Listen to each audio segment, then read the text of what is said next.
नमस्कार दोस्तों, मैं एस्ट्रो सुभाष शर्मा आपका स्वागत करता हूं लाल किताब के ट्यूटोरियल में। आज हम बात करने वाले हैं लाल किताब में शादी के बारे में क्या लिखा गया है कि शादी हमें किस उम्र में नहीं करनी चाहिए, क्योंकि कुछ ग्रहों का प्रभाव जो है हमारी उम्र जो है उम्र के साथ जुड़ा होता है कि अगर हम उस उम्र में किसी स्पेसिफिक उम्र में शादी कर लेते हैं तो शुक्र के प्रभाव यानी कि शुक्र जो है शादी से संबंध रखता है और शादी इंसान की जो होती है शुक्र के प्रभाव को बढ़ा देती है कि मान लीजिए अगर हमने किसी एज स्पेसिफिक एज में जो है शादी कर ली तो हमने शुक्र को स्थापित कर दिया। और किस एज में जो है शुक्र को स्थापित ना करें ये लाल किताब में लिखा गया है कि शादी आपको किस उम्र में जो नहीं करनी है। तो दोस्तों आगे बढ़ते हैं और हम बात करते हैं सभी ग्रहों के बारे में, जिसमें कि बृहस्पति और मंगल शामिल नहीं होंगे। बाकी ग्रहों के बारे में जो है लाल किताब में हिदायतें दी गई हैं कि कौन से खाने में अगर आपका ग्रह बैठा हुआ है तो हमें किस उम्र में जो है शादी नहीं करनी है।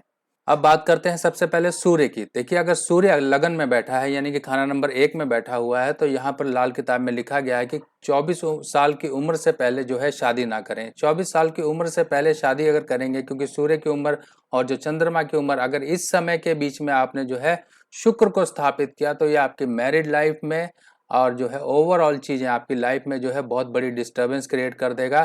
तभी लाल किताब में कुछ चीज़ों की हिदायतें दी गई हैं। यही कहा गया है कि आपको इस समय में शादी नहीं करनी है। देखिए कई सारी कंडीशंस हो सकती हैं, हो सकता है फैमिली प्रेशर हो सकता है कोई और रीजंस हो, तो इंसान जो है शादी करने की तरफ आगे बढ़ता है। पर हमें इस चीज़ का भी ध्यान रखना पड़ता है कि अगर आपने इस समय के एज ड्यूरेशन में और सूर्य खाना नंबर 1 में अगर आपके बैठा हुआ है और आपने 24 साल की उम्र से पहले शादी कर ली तो लाइफ में प्रॉब्लम ही प्रॉब्लम आपके आएंगी। अब बात करते हैं चंद्रमा की। देखिए खाना नंबर 1 या खाना नंबर 7 में अगर चंद्रमा बैठा है तो यहाँ पे लाल किताब में ये कहा गया है 24 साल की उम्र के बाद ही शादी करें। अगर शादी पहले करेंगे तो माता के ऊपर यहाँ पर कष्ट आएगा, आपकी मैरिड लाइफ में जो है प्रॉब्लम्स आएंगी, आपकी सास बहू में यहाँ पे बहुत ज्यादा प्रॉब्लम्स हो सकती हैं।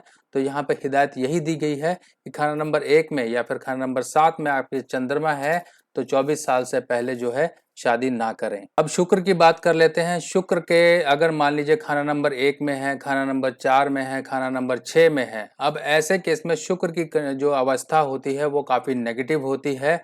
और ऐसे केस में अगर किसी के टेबे में खाना नंबर 1 में शुक्र है, खाना नंबर 4 में शुक्र है, खाना नंबर 6 में शुक्र है, तो ऐसा इंसान अगर शुक्र की एज 25वें वर्ष में अगर 25वें से जो है 25वें वर्ष के आसपास जो है शादी करता है तो वो शुक्र को स्थापित करेगा और शुक्र उसके टेबे में ऑलरेडी ही खराब है।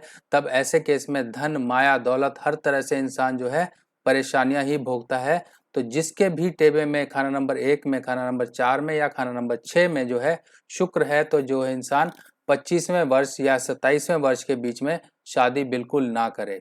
अब बुध की बात कर लेते हैं। बुध की अगर देखिए तो बुध अगर किसी के टेबे में खाना नंबर 8 में, खाना नंबर 9 में, खाना नंबर 12 में, इन खाने में कहीं पर भी टेबे में वो बुध है तो 25वें वर्ष अगर उसने शादी करी, 25वें वर्ष यानी कि शुक्र के फेस में अगर उसने शादी करी, बुध के जो मंदे प्रभाव हैं उसके माता पिता को दुख दर्द के अलावा कुछ नहीं देगा। इस उसके जीवन में परेशानियां खड़ी करेगा। उसके माता पिता जो है दुखी दुखी जीवन जिएंगे। उनके माता पिताओं को जो है काफी ज्यादा दुख भोगने पड़ सकते हैं। अब हम शनि की बात कर लेते हैं। शनि अगर किसी के टेबे में खाना नंबर 6 में या खाना नंबर 8 में बैठे हैं तब ऐसे केस में साफ हिदायत दी गई है कि वो इंसान 28 वर्ष से पहले का विवाह जो उसका होगा वो बिल्कुल ना करें, 28 वर्ष के बाद ही विवाह करें। अगर वो 28 वर्ष से विवाह पहले करता है तो उसकी लाइफ में जो है शनि के मंदे प्रभाव जो पड़ने शुरू हो जाएंगे, उसकी मैरिड लाइफ में डिस्टर्बेंस, उसकी ओवरऑल प्रॉब्लम्स उसकी लाइफ में आएंगी। अब चलिए राहु की बात कर लेते हैं। खाना नंबर अगर 1 में राहु है या खाना नंबर 7 में राहु है तो 21 से लेकर 25 वर्ष तक सूर्य और चंद्र की जो उम्र इसमें शामिल हो जाती हैं। अगर इस समय के बीच बीच में यानी कि 21 से लेकर 25वें साल के बीच में अगर वो विवाह करता है तो उसके लिए ये मंदे असर का जो है विवाह साबित होगा। उसके लिए जीवन में परेशानियां ही परेशानियां लेकर आएगा।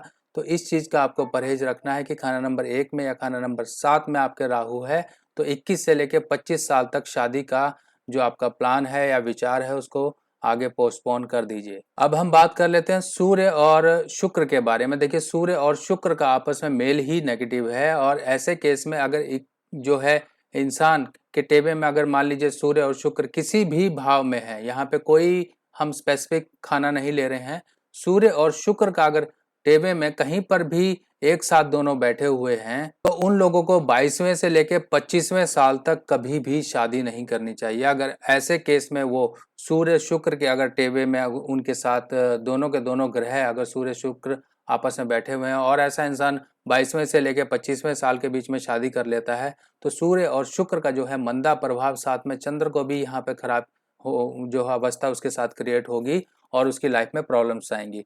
तो दोस्तों यही कुछ हिदायतें हैं। अगर हम देखिए लाल किताब तो हमें आगाह करती है कि आपके आगे ये गड्ढा है, आप गड्ढे में पैर मत डालिए, आपके आगे ये खतरा है, आप इस खतरे में मत जाइए। मगर फिर भी जो है हम लोग जाने अनजाने में गलतियां कर बैठते हैं और उनका प्रभाव हमें जीवन भर परेशान ही करता है। तो लाल किताब हमें सिर्फ एक रास्ता दिखाने का काम करती है, हमारे जो है कष्टों को हमारे जीवन में आने से रोकने का काम करती है। हम अगर इन हिदायतों को जो है फॉलो करें तो अपनी लाइफ में कई तरह की परेशानियों से बच सकते हैं। तो आई होप दोस्तों ये छोटी सी इन्फॉर्मेशन थी पर बहुत बड़ी इन्फॉर्मेशन आपके लिए साबित हो सकती है। अगर आपके कोई इसी तरह से आपके प्लान मैरिज को लेकर चल रहे हैं या आप परेशानियां भोग रहे हैं तो हो सकता है कि ऐसे टाइम फ्रेम में आपने कुछ मैरिज करी हो, आपकी शादी हुई हो जिस वजह से आपकी लाइफ में कहीं ना कहीं प्रॉब्लम्स आ रही हैं। तो उन प्रॉब्लम्स का उपाय जो है टेवा देख के किया जा सकता है। बाकी जिन लोगों की शादी नहीं हुई है वो लोग इन हिदायतों का जरूर पालन करें ताकि आप दिक्कतों और परेशानियों से बचे रहें। तो आई होप दोस्तों आप लोगों को ये इन्फॉर्मेशन जो है काफ़ी पसंद आएगी, आप लोगों की जानकारी बढ़ाएगी। बाकी नेक्स्ट वीडियो में फिर मिलेंगे, तब तक के लिए आज्ञा दीजिए। नमस्कार।